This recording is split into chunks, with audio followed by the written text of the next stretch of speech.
Hi, and welcome back to Domain of Occupational Therapy podcast. We're super excited to be back at it with you guys this Wednesday morning. My name's Anya. I'm Tamara. I'm Tatum. And I'm Sam. We're really excited because we have a special guest with us today. We have a Slagle lecturer, Miss Dr. Mary Reilly. Go ahead and say hi. Hi, everyone. Thank you for having me today. We're really excited to have you, Dr. Reilly. I guess we'll just launch into all of our questions for you. All right, so tell the OT students listening a bit about your background, Dr. Reilly. Well, I began my career in the medical field while serving as a civilian therapist during World War II. And my time here really demonstrated a need for a more holistic direction for the practice. I went on to receive my bachelor's at the University of Southern California in occupational therapy, and then my PhD in education at UCLA. I later went on to become the head of occupational therapy master's program at the University of Southern California. Thank you for these contributions to the field, as we saw in your lecture. Man, through the use of his hands, as they are energized by mind and will, can influence the state of his own health. This was a predominant theme in your speech, and we're curious to see or to hear why you said this.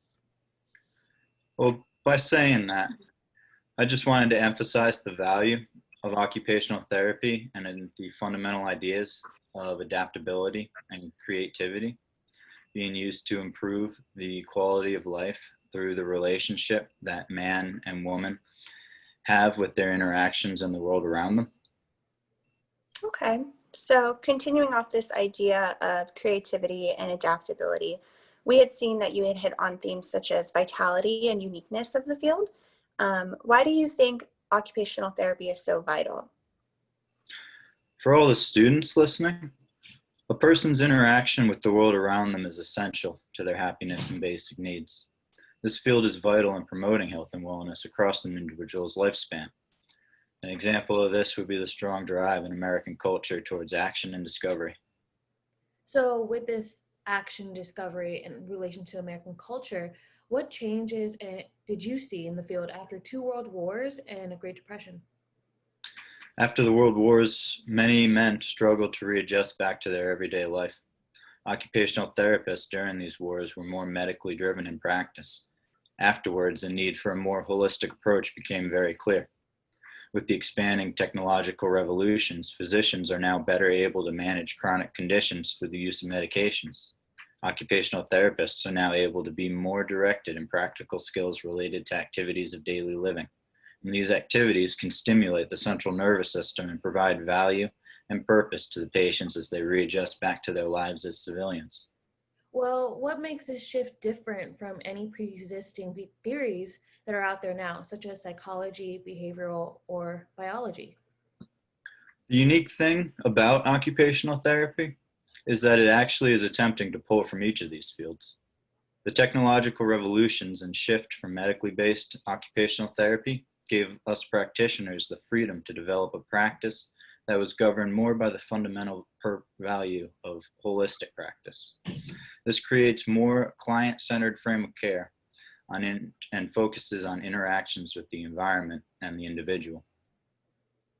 Okay, so with these interactions between the different theories as well as the individual and their environment, do you see occupational therapy becoming more of a group-based activity to help integrate patients? During my time as a civilian aide in the war, we actually did introduce group activities to help promote socialization and give a sense of purpose. So yes, occupational therapy focuses not only on individual behavior, but also the need for social connection. So with this shift in care, how does the public really know if this is essential and working? The field has been and is rapidly advancing with the development of more modern medical technology becoming readily available. Occupational therapy is such a diverse scope of practice and is continually adapting to the current times. OT will give people the confidence that they need to move forward with their lives and grow after experiencing a physical injury, emotional trauma, or even while managing chronic illness.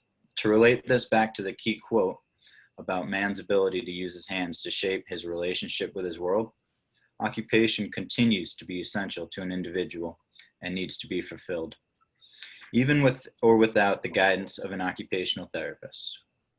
If we fail as a profession, we will feather out. However, if we do dissolve and can't provide the service, another medical profession will undoubtedly replace us and provide what we offer within the next couple years.